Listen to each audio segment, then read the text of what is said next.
All right, this is it, the final that a few of you may even have been waiting for. It's the Chicago Blackhawks of 1962 and 63 up against the New York Rangers from the same season. And just to give a quick recap, actually, because I have a habit, actually, once I finish games in series of not wanting to, I don't know, go on too long, though I usually do. It was Earl Engerfield setting up Dean Prentice for the winning goal. The New York Rangers eliminated the Detroit Red Wings 3 games to 1 in that series. And anyway, prior to that, it was Montreal and Chicago. You can probably figure out, if you're watching this one first, who emerged the victor from that series. So anyway, things are set up here, ready to go. Let me see. I'm gonna have another quick sip here of iced coffee and try to perk myself up for this one. This is a final. Okay. So it's with the Red Queen, it is Dean Prentice with the puck here for New York. And Prentice with 6, he will not be able to play it. He needs a 7 to 10 in order to do that. So a couple more cards come off the pile here. And with the red ace, it's going to be Andy Bathgate with the puck following up here for New York. With the red 5, he will be able to set up someone in scoring position. That someone is Dave Ballone, who has been offensively quite productive for New York throughout this. And with the ace, there you have it. Within 5 minutes of game number 1, we have a winner already. A lot of fast knockouts in this one. Just a lot of Deontay Wilder, young Mike Tyson. Yeah, for lack of a better way of putting it, just a lot of fast knockouts here on ice. And so New York is up 1-0 in the series. I have to change out these cards immediately, actually, because New York is going to be on the road for game 2. So I'll be right back with that. Okay, and back for game 2. New York up 1-0. So I have my draw pile here, my play pile there. And I've mentioned him a couple of times already in these videos, but I've been really surprised, actually, just another observation, at how many of these games have ended really quickly, these sudden death games. I know, for example, Dodger Ron, as he's known over in the penalty box and elsewhere in Delphi forums, with his replay, again, and I said this once before, but a number of his actually went to overtime, and even in some cases double overtime, at least once or more than once, I think. So a little surprised here at how things have transpired, both in the double round robin for the most part and so far here in the postseason, I guess. But anyway, we flip on. We have black 8, so New York actually with control of the puck here early. Rod Gilbert unable to do anything with it with the black 5. And this time it's going to be Chicago's number 8. Chicago's number 8 is Al McNeil. Al McNeil with the king, which will penetrate the New York defense. Over to number 8, Eric Nestorenko for Chicago. And with an ace just like that, once again, within 5 minutes here. So don't blink.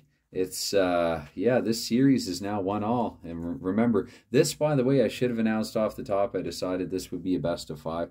Maybe a best of 7 seems or feels or sounds or whatever a little more appropriate than that. But I don't know, the semifinals were best of 5 series. And honestly, I don't know, I like good even divides. Like 5 is exactly half of 10, and it was a 10-game double round robin. So it just kind of made sense to me to do these best of 5. I don't really think I'll do a best of 7 for this one. So anyway, it is 1-1.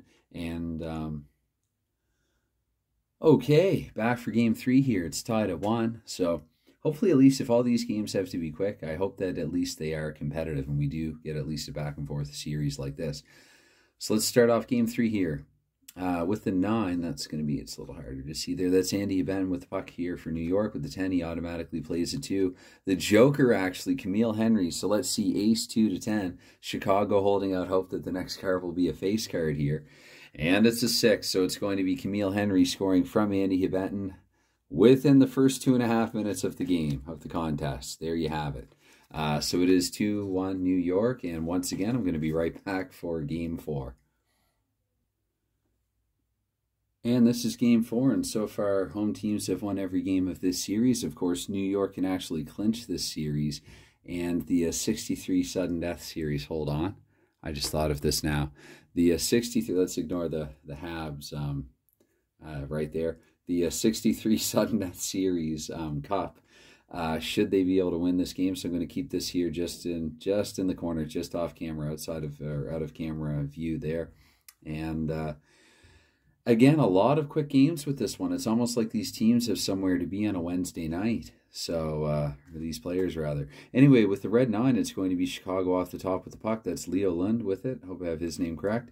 With the red jack, he's going to once again play it because New York, despite their defense that would appear to leave a little to be desired. Although when I look at the defense, I mean, again, I wasn't around physically in that era, but I mean, Doug Harvey's a legend, though he would have been on in years and, you know, past his prime at this point.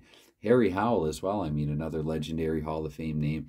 Larry Kahn, I hope, again, I have his name correct, I recognize him. And then you have Jim Nelson, who's kind of, I think, on his way up at that point in 63. So really not a blue line to scoff at. I think, again, in the original 6 era, it was a matter of not so much being bad as just not quite as good. So New York had a blue line that was just not quite as good in 1963. So with that said, the Red Jack, again, from Leo Lund, he's going to set up, well, Bobby Holland, scoring position. Can't really argue with that for Chicago. And there you have it, game, set, match. This one is going to Game 5. This is, yeah, it's a 2-2 series. And once again, the quick knockout. This has been a theme. It was quite a theme throughout the double round robin. It was quite the trend, quite the case. And but really through the playoffs, that's been amplified. It's almost, anyway. Yeah, it is what it is, and I'll be right back. Back for Game 5. This one is for all the marbles. The series deadlocked at 2, and this is a best of 5, so let's see how it goes. So opening the game with possession, it is Andy Hibatin for New York. Hibatin here with the black 9. He will be able to play it. He's going to get it to Earl Engerfield. Earl Engerfield. Will we have another quick stoppage here? Engerfield with an ace, and like that, there you have it. The first overall New York Rangers, proving that they are no fluke in the postseason. I can't believe how many of these games have ended so quickly. I don't know. It's just the luck of the draw here, quite literally, I guess. And keep in mind, too, that if you were to play a full game with this, even if you did get a lot of early goals, given that you have to go through the deck in each period, or at least 32 cards from the deck of 54, 52 plus 2 jokers, this is no indication that, like, I guess what I'm trying to say is don't watch a video like this and think like, oh, if I played this game, all of the games would be really high scoring. That's really not the case. I think it's just been kind of fluky here. Maybe it's how I'm shuffling them or not shuffling them. I think I'm shuffling them well enough. But a lot of really quick stoppages here, though. There you have it. It's like a Herb Dean refereed UFC fight, with the exception of when heavyweights are going at it. But yeah, quick stop is kind of my nickname for him. In some situations it's true, in others definitely not. But anyway, back to hockey. There you have it. The New York Rangers. They again, they show that they finished in first for a reason. They are very deserving first place earners, I guess, for lack of a better way of putting it. And it was Earl Engerfield from, and whoops, I shuffled those, didn't I? I think it was Engerfield from Hibatin, yeah, because the 9 came up. So Hibatin to Engerfield there for the Cup win in the 63 DoC hockey sudden death series. There you have it.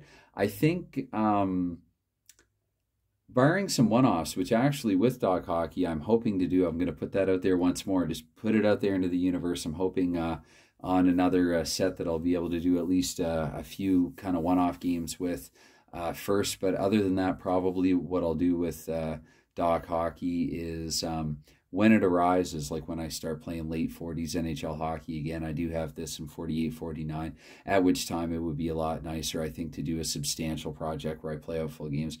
I have played out dozens of full games with DoC hockey before, and you'd be quite surprised, actually. I mean, as the stats compile and as the results compile, you realize that there really is a pretty realistic flow to things. I got a couple months into a season at one point, and don't think I'll revisit that particular season anytime soon. I just had too many other things on the go at the time.